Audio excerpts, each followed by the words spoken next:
première capsule Marie se confie.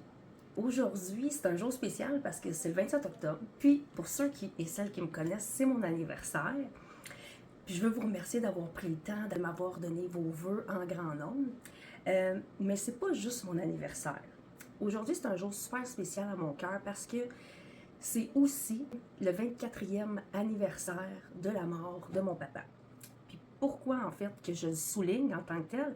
C'est parce que je sais que la vie nous met à l'épreuve sous toutes ses coutures. J'ai appris, via mon père, que c'est à nous de transformer un drame en quelque chose de transformateur intérieurement. Aujourd'hui, peut-être que tu pourrais te dire « Ah, oh, pauvre elle, sa journée d'anniversaire va être transformée en un élément qui est négatif, un nuage gris, un nuage de peine, quelque chose de gros puis pas nécessairement positif. » Mais moi, j'ai décidé, le jour 1, de transformer ça autrement que de garder cette grosse peine-là d'avoir perdu le premier homme dans ma vie, celui qui avait un impact puis qui était mon pilier, mais de le transformer en quelque chose qui va m'apporter plutôt de la douceur. Parce que, comme je lui disais à la veille de sa mort, à cette époque-là, j'avais 21 ans. 21 ans, grâce à lui, ma mère me donnait vie. Donc, à quelque part, aujourd'hui, sa montée vers les cieux, c'est inévitable. Puis c'est quelque chose qu'on doit accepter avec résilience. Puis une chose est certaine, c'est qu'on est au monde, puis on meurt un jour. Puis, le Seigneur a décidé de faire en sorte qu'il partait, puis c'était cette journée-là. Fait que j'ai transformé ça en journée d'accueil, puis de reconnaissance envers la relation profonde et le contact privilégié que j'ai eu avec lui. En fait, j'ai envie de te raconter son legacy. Ce qui m'a légué comme ambition à travers ce qui était, parce que cet homme-là m'a inspiré. Il m'a inspiré dans vraiment beaucoup de sphères de ma vie. On peut changer sur le plan humain. On peut partir de rien en étant quelqu'un qui a été abîmé par la vie, puis se transformer en quelqu'un qui inspire et qui apporte de la bienveillance autour de lui. Un grand homme d'affaires, visionnaire et divisionnaire d'une entreprise, en ayant un secondaire 2, son parcours est assez impressionnant pour être devenu un grand homme d'affaires. Il m'a inspiré à avoir des ambitions. Tout est possible en faisant les choses pour les bonnes raisons. Tu sais, il me disait, Marie-Ève, fais les choses pour une bonne raison. Les bonnes raisons, c'est les raisons que tu as au cœur, dans tes valeurs de cœur. Pourquoi tu fais les choses? Tu le fais pour toi, mais tu le fais avant tout pour les autres. Parce que quand tu le fais par amour, par bienveillance, la vie se charge de te redonner en retour toujours. C'était qui mon père? Premièrement, son nom, c'était Claude. Son nom est toujours Claude Desrochers.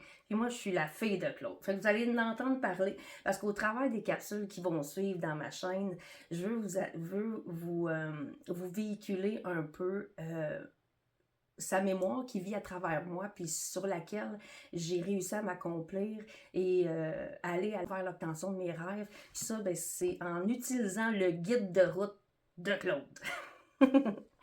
Donc, c'est un grand homme d'affaires que avant le succès, il partait de très loin. Homme de 2 faillites personnelles, qui partait sans études, qui a bûché, qui a rushé, puis qui a fait en sorte qu'un jour, quelqu'un l'a vu parce qu'il s'est démarqué. Il a donné sa chance, puis il est devenu un divisionnaire d'une entreprise. Un homme, un humain authentique, avec la foi puis la rage au ventre de réussir dans sa vie. De réussir sa vie, en fait, c'est dans toutes les sphères de sa vie. Mais qui m'a appris que la douceur s'apprend avec l'amour puis l'indulgence. L'indulgence envers soi-même, puis de faire les choses différemment, comme on ne nous l'a jamais appris, mais qu'avec l'acharnement de vouloir faire les choses différemment, tout s'opère.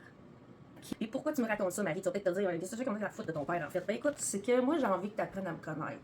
Puis le but de ça, c'est peut-être que tu te reconnaisses à travers moi au fil des capsules. Tu vis certainement des combats, tu as certainement vécu des échecs, des grandes réussites, mais qu'au final, peut-être que tu n'as jamais su comment trouver un ami, une amie pour t'aider à t'élever, pour t'aider à avoir la façon de transformer les épreuves pour te propulser à aller vers ta réussite ou la vie que tu mérites, en fait. Tout mon cheminement part de lui. Pourquoi je te raconte ça? Parce que mes rêves sont certainement un peu des tiens aussi.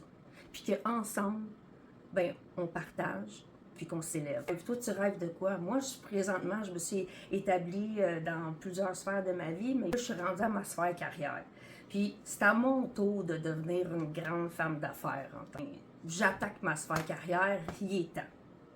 J'ai travaillé toute ma vie venant du domaine de l'automobile, mais pour le compte de quelqu'un d'autre, en espérant me faire voir, mais qu'au final, j'ai investi avec des gens qui n'avaient pas nécessairement au cœur mon réel développement, mais plutôt leur réel développement. L'autre dit que pour se développer, il faut aider les autres à se développer, puis eux vont nous aider également à se propulser.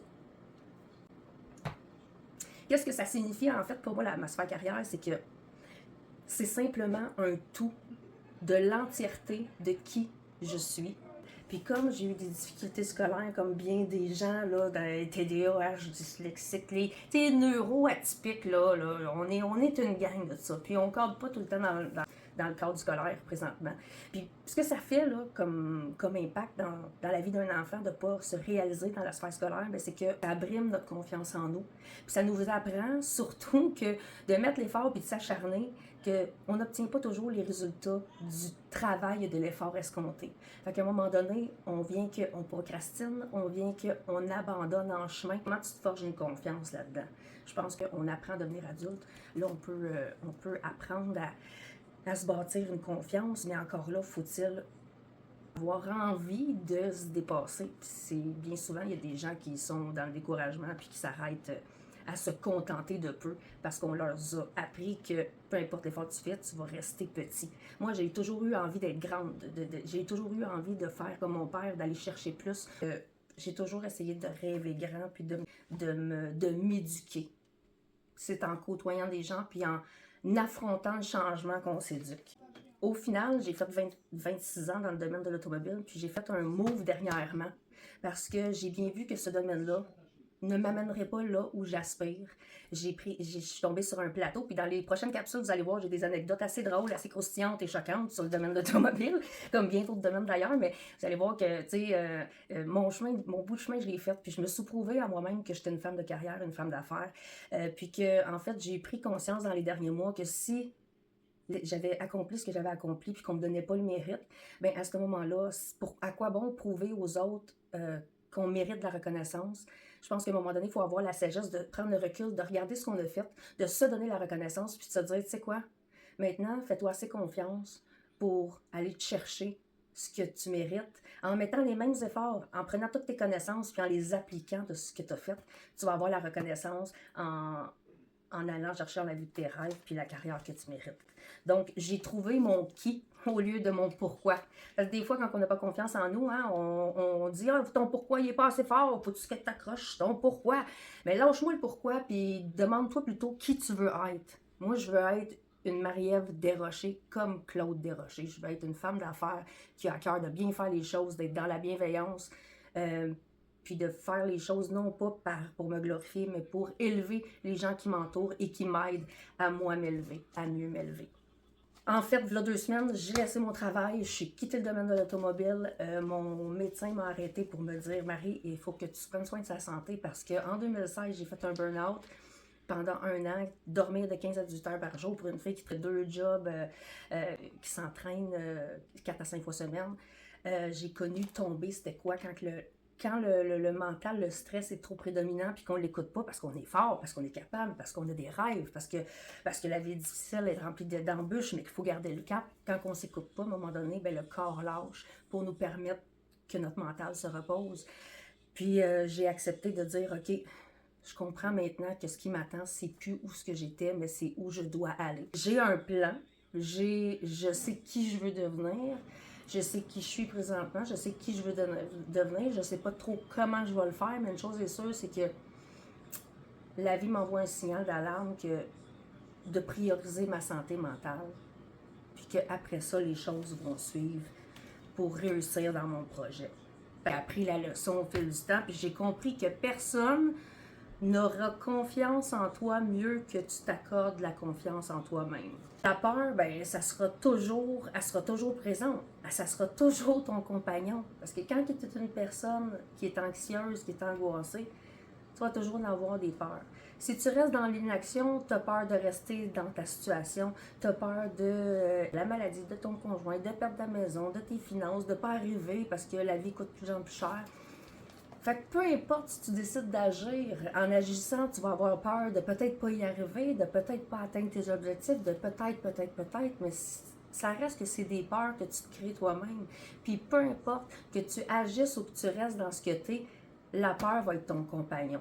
Fait que tant qu'à avoir peur, tu es aussi bien d'essayer de faire ce que tu aimes puis de t'accomplir avec cette peur-là, qui à un moment donné, selon moi, va être un compagnon un petit peu plus facile, facile à partager son quotidien. Dans les prochaines capsules, ben, tu vas avoir le détail, plus en détail de ce que j'offre exactement comme service, mais surtout le pourquoi je le fais. Puis pourquoi je me confie puis je prends le risque de me mettre à nu devant le public là, présentement, c'est que j'ai appris qu'en restant authentique, transparent, puis surtout dans la bienveillance, qu'on attire les gens à notre image.